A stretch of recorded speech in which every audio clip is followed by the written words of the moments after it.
because I can't be in preparation, for this fight, with even those thoughts in my head, like, oh, he's old, he's not gonna, he can't compete at this level anymore. He's had time off. Again, I had to kind of just like block all that out, because at the end of the day, he is still Pacquiao. And when you're inside of that ring, it's either him or me. In the ring, both of us. He cannot help his fighter to the ring. We're just me and Barrios. We're going to fight in the ring, so it depends on both of us. They say lightning never strikes twice, unless you're Manny Pacquiao, dashing headfirst into the storm of Juan Manuel Marquez's right hand. Then it strikes again, only this time in slow motion, with Jim Lampley's voice carving drama into every stunned second. For Manny Pacquiao has 46 years old, but he's professional, he's training hard and every day. I think, let me tell you something. I think Manny Pacquiao is the new world. Juan Manuel Marquez stepped in like the Professor Emeritus of Pain, breaking down Pacquiao versus Barrios with calm authority. In his eyes, Manny still carries the speed, the power, and enough ring-worn wisdom to earn senior discounts at every boxing gym scattered across Las Vegas. He's Manny Pacquiao, and it's a business. Like, if it wasn't Manny Pacquiao and some other guy who was in the rankings and was a former champion rang up the WBC and said, stick me in the rankings, do you think they'd do it? No. But it's Manny Pacquiao, and that does mean something as well, by the way. Marquez summed it up perfectly. Barrios might be younger, but youth without brains just means you get knocked out with fresher legs. He even threw in a joke, saying Pacquiao's experience runs so deep, he could teach a Harvard course titled How to Knock Out the Youths 101, complete with live sparring demos as part of the final exam. Pacquiao needs to use speed, power, experience, and everything. Mario Barrios is a young fighter. He has a strong fighter, but I think the most important thing in this fight, the experience. And of course, Marquez couldn't resist revisiting that legendary knockout, the punch heard round the Philippines, played on loop at every family barbecue since 2012. He said he drilled that right hand every single morning, like it was part of his coffee and prayers.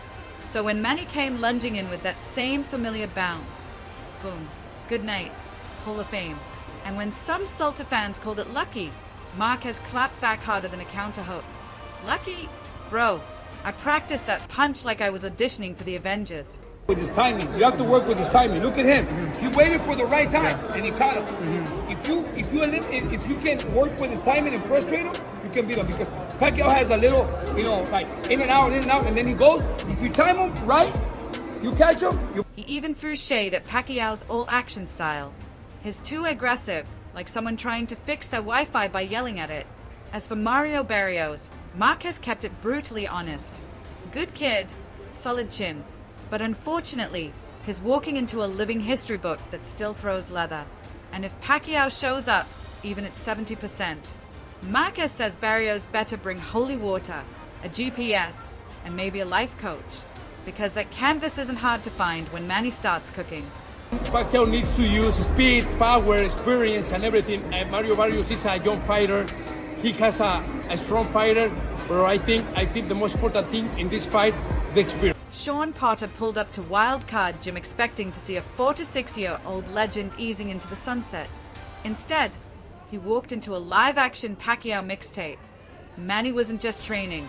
He looked like he reverse-aged straight out of Fight Night Round 2. Porter stood there like, hold up, did I walk into a gym or a Marvel reboot?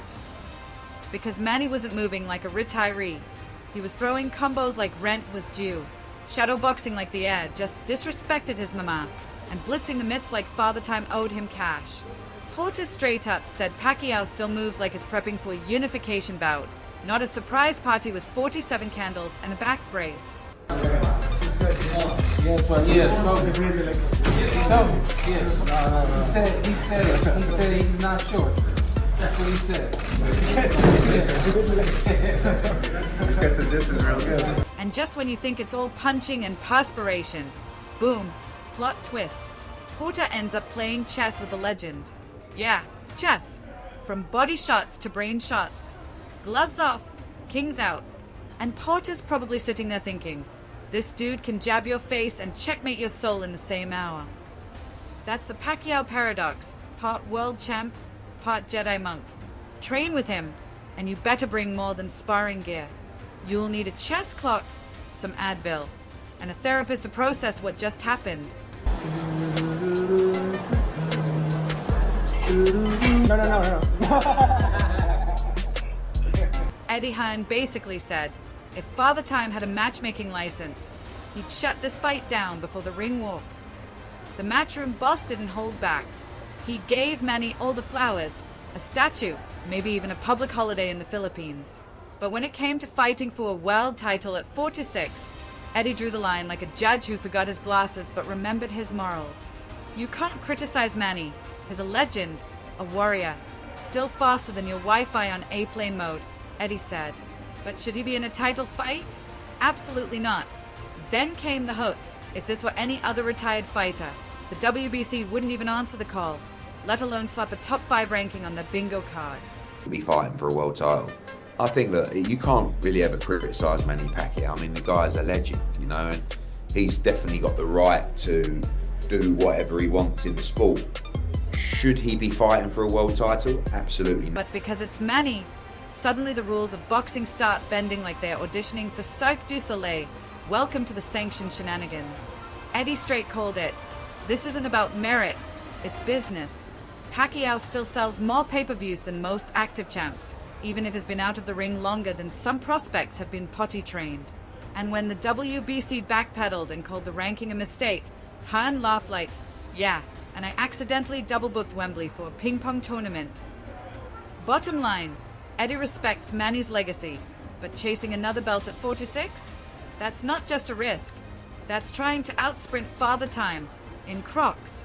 He's Manny Pacquiao, and it's a business. Like, if it wasn't Manny Pacquiao and some other guy who was in the rankings and was a former champion rang up the WBC and said, stick me in the rankings, do you think they'd do it? No. But it's Manny Pacquiao, and that does mean something as well, by the way. ChatGPT said, while Eddie was busy throwing jabs at the sanctioning bodies, Oscar de la Hoya came flying in with uppercuts of his own, this time aimed straight at Edgar Berlanga's ego. Oscar just dropped more smoke than a cheap nightclub fog machine. This beef with Berlanga is turning into a full-blown undercard. It all kicked off when Oscar roasted Berlanga's victory parade after losing to Canelo. Oh, look, we've been having a beef back and forth because I criticized his so-called victory parade after he lost against Canelo.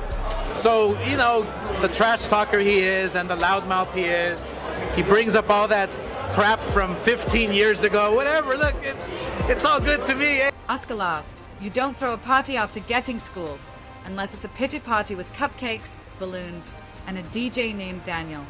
Naturally, Berlanga clapped back, digging up 15-year-old dote like he just got hired at TMZ. But Oscar, ice cold. I'm rich. I'm retired. And I say what I want. That's not hate. That's elite level trolling. Rich, I can do whatever I want. So I feel that Berlanga is not mentally stable. He's not. So what I had to do is rattle him first. But those are the mind games, baby. I've been in this game forever. And he kept swinging.